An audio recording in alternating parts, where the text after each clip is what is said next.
pagi pemirsa, kembali lagi di Hidup Sehat bersama saya Intan Somadina dan Dr. Haikal. Iya, Jumpa Dr. lagi Haikal. Intan. Halo. Dr. Haikal dan pemirsa, tadi kita udah sama-sama saksikan ya pola makan sehat di berbagai negara. Ternyata beda-beda. Dan salah satunya di Dr. Haikal, kalau di Indonesia tuh biasanya menghindari yang namanya minyak. Tapi benar nggak sih minyak tuh seberbahaya itu? Ya, sebetulnya minyak ini komponen penting kalau kita ingin menggoreng ya. Dan memang biasanya nih masyarakat langsung tahu jadi makanan ya tanpa melihat pakai minyak apa nih untuk memasaknya. Iya. Nah, makanya di tengah kita sudah ada Dr. Jolita, spesialis gizi klinik. Pagi Dok, apa kabar?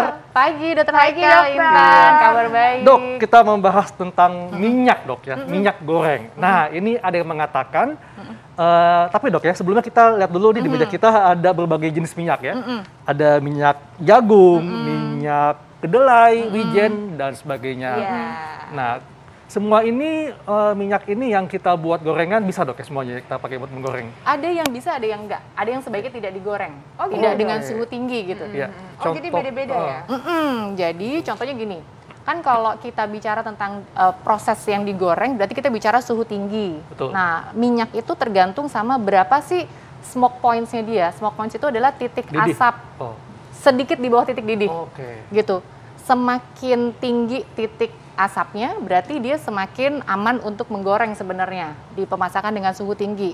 Tapi kita ambil contoh, kan ada minyak kelapa nih. Iya. Minyak kelapa itu smoke points-nya di bawah 200 derajat. Berarti dia tidak boleh untuk menggoreng sebenarnya. Sebaiknya tidak digunakan untuk menggoreng, karena ketika dia digoreng, maka akan menghasilkan zat-zat yang sifatnya itu toksik. Tidak baik buat tubuh. Iya. Gitu. Jadi nggak semua minyak itu sebenarnya cocok untuk menggoreng. Iya. Oh, jadi harus pilih-pilih juga ya, Dr. Haikal ya, nggak semua misalnya kita merasa minyak A benar, minyak Iya. zaitun misalnya bagus, tapi kita pakai untuk menggoreng, ternyata smoke point-nya nggak boleh untuk itu. Jadi ternyata memang harus memilih juga ya dokter ya. Nah dokter, terkait dengan minyak nih dok, ini kayaknya excuse buat buat kita ya. Iya. Ini katanya tidak masalah mengkonsumsi minyak goreng karena tubuh manusia membutuhkan asupan lemak. Ini fakta atau mitos dok? Fakta. Fakta. Lemak Iya. itu kan masuk ke dalam kategori makronutrien. Betul. Kan makronutrien berarti kita bicara karbohidrat, protein, lemak. Iya. Nah, tetap kita butuh, tetapi memang lemaknya kita pilih adalah lemak yang baik, lemak yang tidak jenuh, gitu ya. Kenapa butuh? Karena yang pertama, lemak itu juga dibutuhkan untuk mengangkut vitamin-vitamin yang larut lemak. Apa ya? Apa tuh dokter? A, D, E, K. Wah, pintar Dr. Haikal. Gitu. Kemudian yang kedua, lemak itu juga digunakan untuk bahan baku pembentukan beberapa zat di dalam tubuh. Misalnya apa, hormon reproduksi Betul. kan juga butuh. Ya. Gitu. Jadi ketika kita sedang mengaplikasi gaya hidup sehat, jangan melupakan lemak. Tapi lemak yang mana yang dipilih? Nah, itu yang pentingnya. Oke. Iya. Dok, tadi kan dikatakan mengenai minyak kelapa dok ya. Tadi kita sempat bahas minyak kelapa. Nah ini ada yang mengatakan dok ya, kalau minyak goreng yang terbuat dari kopra kelapa lebih aman dibandingkan yang terbuat dari kelapa sawit. Ini fakta atau mitos? Fakta. Fakta. Fakta, dokter. Tapi gini, ada tapinya. Kita itu selalu ngomong minyak itu adalah minyak goreng. Sebenarnya Iya. kalau bahasa Inggrisnya kan cooking oil. Betul. Minyak untuk memasak. Masak. Tidak selalu goreng dong, gitu kan. Iya. Nah, sekarang kita bandingkan antara minyak kelapa sawit dengan minyak kelapa. Kalau minyak kelapa sawit, dia punya smoke point-nya tadi di atas 200 derajat, bisa 230 sampai 250-an. Iya. Tapi kalau minyak kelapa, dia smoke point-nya cuma di bawah 200, sekitar 170-an.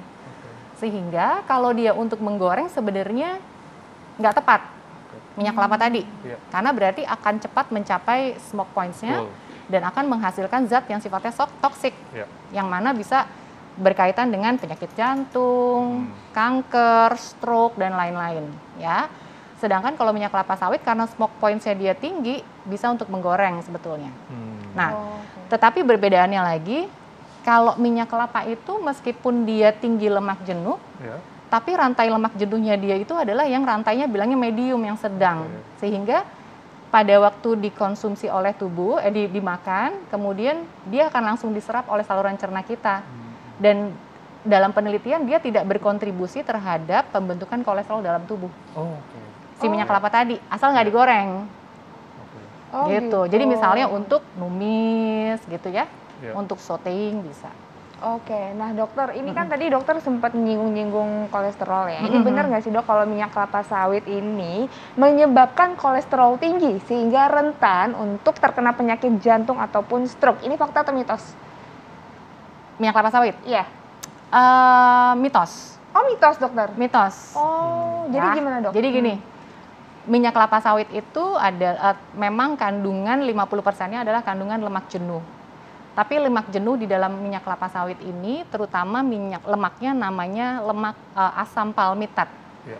Nah, di dalam penelitian memang ternyata asam palmitat yang ada di minyak kelapa sawit ini tidak berkorelasi dengan kejadian peningkatan kadar kolesterol tinggi dalam darah.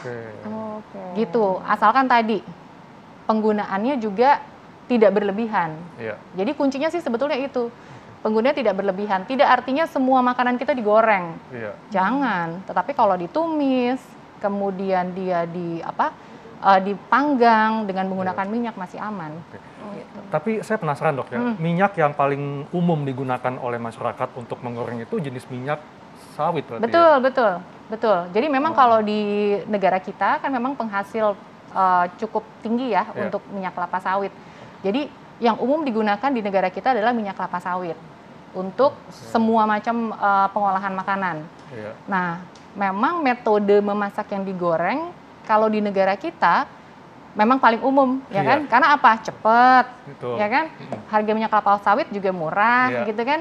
Terus hasilnya juga biasanya bikin gurih, Lebih orang-orang crispy lebih dong, suka ya? kan crispy. Iya. Heeh. Nah, tetapi kalau pengolahannya dari minyak kelapa sawit ini lebih banyak yang digoreng, dipanaskan dengan suhu tinggi, ya tetap saja hasilnya nggak bagus. Oke. Tetapi kalau minyak kelapa sawit itu digunakan bukan untuk menggoreng, misalnya tadi untuk numis aja, kan numis masih umum lah di Betul. negara kita, itu masih Iya. aman sebetulnya. Jadi Iya. tergantung penggunaan ya dokter? Betul, Betul, jadi betul. sebetulnya minyaknya jangan disalahin, tapi Iya. metodenya. Termasuk yang Mm-mm. kitanya ya, mungkin Betul, kalau kita betul. salah berlebihan malah nggak bagus. Mm-mm. Dok, ini kalau kita melihat minyak kan teksturnya kental dok ya. Nah, tapi ada yang mengatakan kalau tekstur minyak yang encer seperti air itu lebih sehat dibandingkan tekstur yang lebih kental. Ini fakta atau mitos? Fakta. Fakta, Dok. Memang yang dia biasanya lebih terlihat seperti air Iya. gitu ya, itu lebih baik. Karena berarti bahan-bahan yang ada di dalamnya mungkin kalau misalkan yang terlalu kental dia mengandung lebih banyak zat-zat lain yang tidak bermanfaat sebetulnya. Oke. Gitu. Apakah ada jenis minyak tertentu yang teksturnya memang lebih encer dok atau? Ada, Ada pasti kan berbeda ya. Kalau Iya. kita lihat di minyak kelapa sama minyak kelapa sawit aja kan udah beda. Oke. Iya. Heeh. Oke, Minyak terus kelapa ini lebih juga- encer ya? Iya. Terus ini ada minyak bunga matahari juga Mm-mm, encer. betul, Tapi betul. lebih amannya tuh maksudnya lebih aman digunakan tapi dengan metodenya apa nih, Betul, Dok? metodenya tadi sebetulnya semua minyak itu sebetulnya dia mengandung ada komponen lemak jenuh dan tidak jenuhnya, tapi dengan proporsi yang beda-beda. Oke. Nah, sekarang kita bedain dulu nih. Iya. Ada lemak jenuh ya. Mm-mm. Yang kandungan lemak jenuhnya tinggi adalah minyak kelapa sawit sama minyak kelapa. Oke. Iya. Ngerti ya? Mm-mm. Kalau minyak kelapa sawit dia 50% lemak jenuh. Iya. Kalau minyak kelapa dia 90% lemak jenuh. 90%. Tapi ada tapinya. Oh ya. struktur dari lemak jenuh pada minyak kelapa sawit, Aha. rantainya itu sedang. Oke. Jadi medium. kalau dia rantai sedang medium, Mm-mm.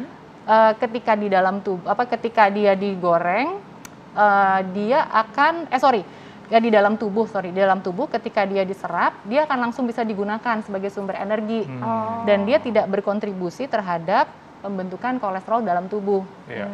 Tapi kalau yang minyak kelapa sawit beda. Dia rantainya bukan rantai sedang gitu. Tapi dia rantainya rantai panjang. Kalau dia dipanaskan berulang-berulang, Iya. maka akan menghasilkan asam lemak bebas, Wow. free fatty acid. Nah, asam lemak Iya. bebas itu kalau dipanasin lagi, itu akan timbul zat-zat yang Karsinogenik sifatnya ya? toksik. Salah satunya akrolein yang kita tahu ya, betul. gitu. Oke, nah dokter ini juga nih biasanya minyak jadi musuh bagi orang-orang yang sedang menjalankan diet, termasuk saya. Aduh, saya lagi berusaha nemuin berat badan lagi nih dokter. Nah dokter ini ada fakta dan mitos yang beredar bahwa katanya minyak goreng ini tidak baik untuk yang sedang diet karena bisa menyebabkan berat badan meningkat. Ini fakta atau mitos dokter, tapi jangan dijawab dulu Oke. dokter. Pasti pemirsa semuanya yang mau diet temuin ya. Nanti kita akan temukan jawabannya sesaat lagi tetap di Hidup Hidup Sehat. Sehat. Nah, itu tadi asal-usul minyak dan penting kita tahu karena ada nih sebagian masyarakat yang takut konsumsi minyak goreng karena takut terganggu dietnya. Intan ya, gitu Intan. Udah neok-neok, bener banget itu aku banget Dokter Haikal. Aku takut banget kan, karena memang tadi juga termasuk ada fakta dan mitos yang belum terjawab ya dokter ya.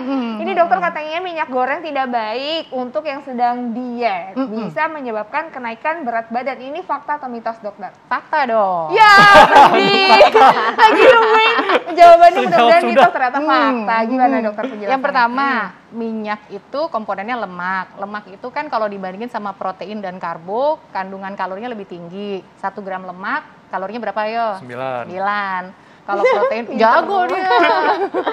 Kalau protein karbo 4, ya kan? Yang pertama itu. Kemudian kalau kita sedang ingin menurunkan berat badan, kan biasanya kita mengaplikasikan low calorie diet. Ya. 1000 sampai 1200 kalori misalnya, atau sampai 1500 lah gitu. Kalau kita pengolahan makannya digoreng, ya udah pasti kan menambahkan kalori yang banyak banget ke dalam makanan kita. Karena apalagi kalau misalkan makan tempenya mendoan lagi, gitu kan? Kan dia menyerap minyak lebih banyak, Betul. Tan. Jadi pasti akhirnya asupan kalorinya jadi lebih tinggi. Jadi mengganggu diet udah pasti. Jadi Tapi harus tinggal bagaimana dikurangi. membatasinya kali dok ya. Betul. Jadi kan walaupun minyak itu dibatasi, tetapi kan asupan lemak tetap harus ada. Betul. Misalnya kita menggunakan olive oil atau minyak minyak alpukat tadi saya Iya. bilang ya, avocado Betul. oil tuh untuk dressing salad. Ya. Atau kita hanya untuk sekedar numis. Kalau numis kan berarti sedikit yang kita pakai. Betul dok. Pakai 1 sendok teh aja sebenarnya udah cukup buat numis bawangnya sebentar, terus masukin sayur. Gitu. Iya deh dokter, aduh harus tahan-tahan ya dok ya. Nah, dok, ini juga mungkin cukup banyak nih masyarakat yang terkadang untuk lebih efisien dok ya. Jadi minyak itu kalau sudah dipakai untuk menggoreng, tidak boleh digunakan lagi berkali-kali. Ini fakta atau mitos? Fakta. Fakta, dokter. Fakta banget. Jadi memang minyak jelantah ya. Kita bilang ya kalau udah dipakai berulang-ulang kan akhirnya jadi jelantah. Betul.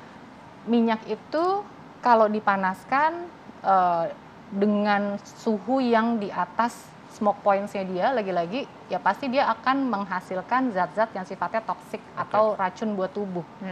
Mulai dari bisa naikin kadar kolesterol sehingga akhirnya resiko penyakit jantung dan stroke meningkat, belum lagi kanker kayak gitu ya. Nah, berarti kita harus punya batasan berapa kali sih minyak itu masih bisa digunakan.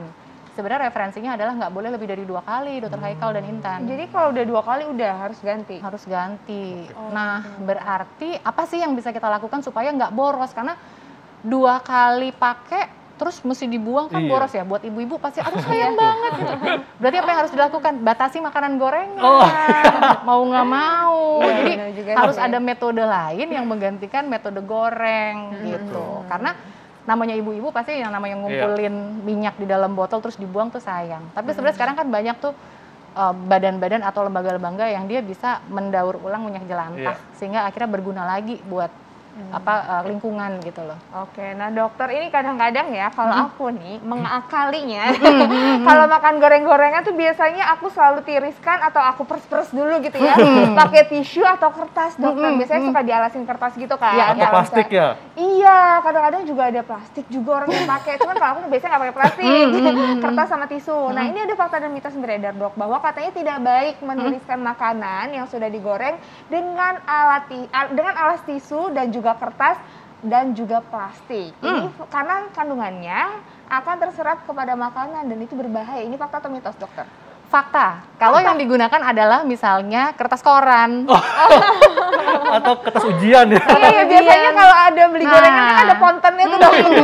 Karena kan tintanya itu kan bisa melekat ke situ ya. Kalau dan biasanya zat-zat kimia itu kan sifatnya nanti dia akan menumpuk. Tapi kita nggak tahu nih kapan mulai terjadi gangguannya gitu kan Tan. Tapi kalau misalkan dia hanya di bilangnya di pet dengan paper towel tuh, jadi memang tisu yang untuk di food grade gitulah, yang memang untuk makanan ya aman, boleh-boleh Oh aja. gitu. Nah terus kalau kertas mungkin kertas yang biasanya kertas makan itu ya dokter, Iya. ada kan yang untuk makan ya. Kalau plastik nggak boleh berarti? Jangan dong, sebaiknya setiap makanan yang dia dikemas dengan plastik, begitu sampai di rumah langsung diganti, jangan kelamaan di dalam plastik itu. Ya. Dok, ini kan di meja ada berbagai minyak dok. Kalau bisa kita urutkan manakah yang paling baik dan kurang baik? Oke. Ini dengan catatan adalah tidak digoreng ya, Dr. Haikal. Kalau digoreng akhirnya semua akan hampir sama. Dan kalau mau digoreng ya udah pakai minyak kelapa sawit pun nggak masalah. Jadi kalau untuk goreng nggak masalah pakai minyak kelapa sawit sebenarnya. Iya, pakai minyak kelapa sawit nggak Tidak masalah. ada minyak yang lebih baik atau gimana ya? Berarti itu untuk goreng nggak apa-apa kelapa sawit nih ibu-ibu di rumah. Kalau Nah, misalkan jadinya- mau yang lebih bagus ada namanya Apa? minyak alpukat, minyak Oh.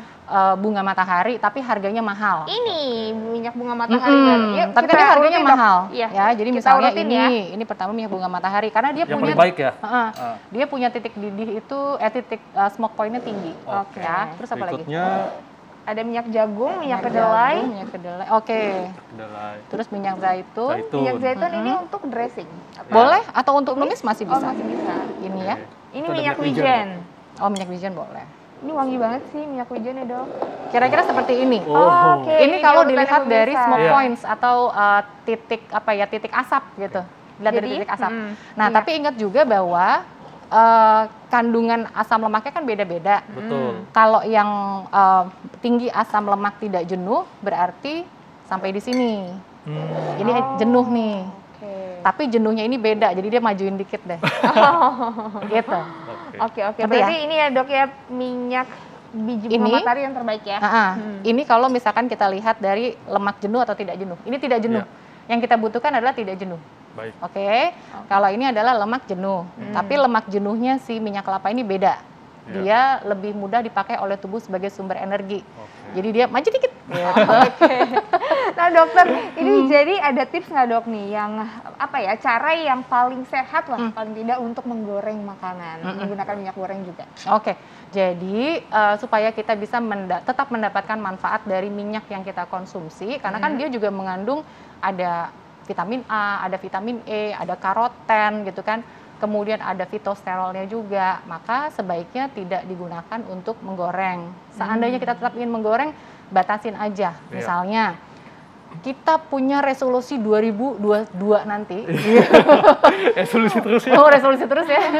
Resolusi 2022 nanti untuk tidak mengkonsumsi gorengan. Tapi masih makan gorengan untuk lauk misalnya. Betul. Itu udah lumayan, Tan. Gitu kan. Jadi nggak makan gorengan di snacking, tapi kita makan, misalnya ada salah satu lauk yang digoreng, it's okay. Nah, kemudian alternatif lain kalau nggak digoreng sebenarnya masih banyak sih. Bisa dipepes, bisa dipanggang, bisa dibakar, bisa dipindang, gitu ya. Iya. Seperti itu. Dan juga ada alat goreng ya tanpa minyak itu ya, dokter ya. Oke, baik Dok. Terima kasih untuk penjelasannya. Oke. Wah, ini sangat Terima kasih, bermanfaat dokter. sekali, Intan ya. Iya, dokter Haikal, Nah, benar. Intan kalau ketemu pasangan ya, itu berdebar gak jantungnya? Berdebar, dokter, apalagi kalau habis minum kopi. Ngopi bareng gitu terus makin tambah kayaknya berdebarnya. Betul. Tapi berdebarnya sebentar atau lama? Biasanya kalau pasangan ya sebentar, tapi kadang-kadang nih aku kalau minum kopi berdebarnya agak lama, dokter. Ada masalah nggak ya di jantung aku? Nah, kita akan bahas jantung berdebar, apakah ini penyakit serius? Sesaat lagi tetap di Hidup Sehat.